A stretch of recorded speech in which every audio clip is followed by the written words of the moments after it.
Hi Gujarat வச்சகாருக்கு வணக்கம். நம்ம இப்போ எந்த டீம் பார்க்க போகிறோம்னா நம்ம தேர்ட் டீம் லாஸ்ட் இயர்ஸ் ஒரு ரன்னர்ஸ் அப் சன்ரைசர்ஸ் ஹைதராபாத். ஸோ இந்த வருஷம் அவங்க ஆல்ரெடி 5 பேர் ஒரு கன் பேஸ் டென் பண்ணிட்டாங்க. Klaasen, Cummins, Abhishek Sharma, Travis, Nitish Kumar Reddy. இதுக்கப்புறம் அவங்க எடுத்தது யார் அப்படிலாம் நம்ம பார்க்க ஆரம்பிக்கிறோன்னா, ஃபஸ்ட்டு முகமது ஷமி எடுத்தாங்க, brilliant by 10 crores, brilliant. Second Ishan Kishan எடுத்தாங்க, 11.25 சரியான பை. அதே மாதிரி நெக்ஸ்ட்டு ஹைதராபாத் கண்டிஷன் சூட் ஆகிற மாதிரி ஒரு பவுலர் எடுத்து தேடினாங்க, ஹர்ஷல் பட்டேல் அவங்களுக்கு அடிச்சிட்டாங்க 8 crores, சூப்பர் பை. அதுவே தெரிஞ்சு Harshal Patel at death will give you wickets, run கொடுத்தாலும் விக்கெட்ஸ் எடுத்து கொடுத்துருவாரு உங்களுக்கு, சரியான ப்ளஸ். கடைசி கொஞ்சம் ஒரு 2-3 years அவங்க லேக்கான இடம் எங்கன்னு பார்த்தீங்கன்னா ஸ்பின்னர்ஸில் 2 ஸ்பின்னர்ஸ் எடுத்துருக்காங்க. ஒன்று ராகுல் சேகர், இன்னொன்று ஆடம் ஜாம்பா, 2 கன் ஸ்பின்னர்ஸ் எனக்கு தெரிஞ்சு. அதே மாதிரி உனாட்கட்டு திருப்பி எடுத்திருக்காங்க பேக் டீமுக்கு. அதுக்கப்புறம் அனிகேத் வர்மா எடுத்திருக்காங்க, அதர்வா டைடி எடுத்திருக்காங்க ஒரு பேக்கப் ஓப்பனராக, சச்சின் பேபி எடுத்திருக்காங்க ஃப்ரம் கேரளா, அப்புறம் ஜீஷன் அன்சாரி எடுத்திருக்காங்க ஒரு பவுலர், அப்புறம் அபினவ் மனோகர், அப்துல் சமதோட லைக் ரீப்ளேஸ்மெண்ட் அபினவ் மனோகர். கடைசியாக மகாராஜா ட்ராஃபியில் செம்மாடி அடிச்சுன்னு இருந்த வருஷம், பிளேயர் டு வாட்ச் அவுட் வரும். அதுக்கப்புறம் இஷான் மல்லிகா எடுத்திருக்காங்க, Brydon Carse, Kamindu Mendis super. நெஞ்சு who can bowl both left arm spin and right arm spin. He can give you variations. ஒரு நல்ல பவுலர் அவரும். அப்புறம் சிமர்ஜித் சிங் எடுத்திருக்காங்க, அவரும் நல்லா ஒரு குவிக் ஒரு நியூ பால் யூஸ் பண்ணுற பவுலர் தான். எனக்கு தெரிஞ்சு ஆக்ஷனை ஒரு மாதிரி டீசெண்டாக யூஸ் பண்ணியிருக்காங்க.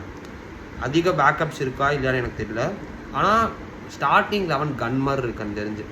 எப்படின்னா அபிஷேக் சர்மா, டிராவிஸ் ஓப்பன் பண்ணுவாங்க, number 3 Ishan Kishan, number 4 Heinrich, number 4 Nitish Reddy வருவார், நம்பர் 5 கிளாசர் வந்துடுவார், நம்பர் 6 இவர் அபினவ் மனோகர் வந்துடுவார், நம்பர் 7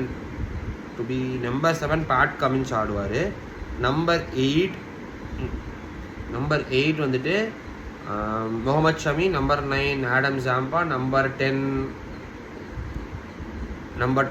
இவர் ஹர்ஷல் பட்டேல், நம்பர் 11 ராகுல் சேகர் ஒரு ஸ்பின்னர் விளையாடுவார், இல்லை அங்கே ஜெயதர் விளையாடுவார். மேபி அவங்க நடுவில் ஏதாவது பேட்ஸ்மேன்ஸ் யாராச்சும் அப்படி வேணும்னு அவங்க எடுத்து யோசிக்கிற இடத்துல மேபி ஒரு ஆடம் சாம்பா ட்ராப் பண்ணிட்டு கமிண்டு மெண்டிஸ் ஆட வச்சு ஆடலாம், இல்லை சச்சின் பேபி எங்கேயாவது ஃபிட் பண்ணுவாங்க நம்பர் 12. நீங்கள் 1, 2, 3, 4, 5 எனக்கு தெரிஞ்சு இதை நீங்கள் பிரேக் ஒரு ஸ்லோவாக ட்ராக்ஸில் மாட்டலாம் எல்லாருமே. அபிஷேக் சர்மா இருக்கட்டும், டிராவிஸ் ஹெட்டாக இருக்கட்டும், எல்லாருமே. ஸோ நல்ல ஒரு ஹைதராபாத் மாதிரியோ, பெங்களூர் மாதிரியோ, டெல்லி மாதிரியோ இருக்கிற கண்டிஷன்ஸில் Abhishek Sharma, Travis head, Ishan Kishan, Nitish Kumar Reddy, Heinrich Klaasen top 5. இதில் அடித்தா 250, 270 என்ன போயிட்டே இருக்க அவங்க அடிக்க ஆரம்பித்தாங்கன்னா எல்லாருமே சரியான கமாடிட்டி பிளேயர்ஸ். ஸோ இந்த வருஷம் நல்லா ஆடலாம். மேபி எங்கேயாச்சும் மாட்டிக்கிட்டாங்கன்னா தான் ரெக்கவர் ஆக கஷ்டம், தவிர பிளே ஆஃப் போவாங்களா எனக்கு தெரில. மேபி எட்ஜுக்கு வந்து லூஸ் பண்ணுவாங்களோ எனக்கு தோணுது SRH இந்த வருஷம். அதான் அந்த பேசிக்காக அவ்வளோதான்.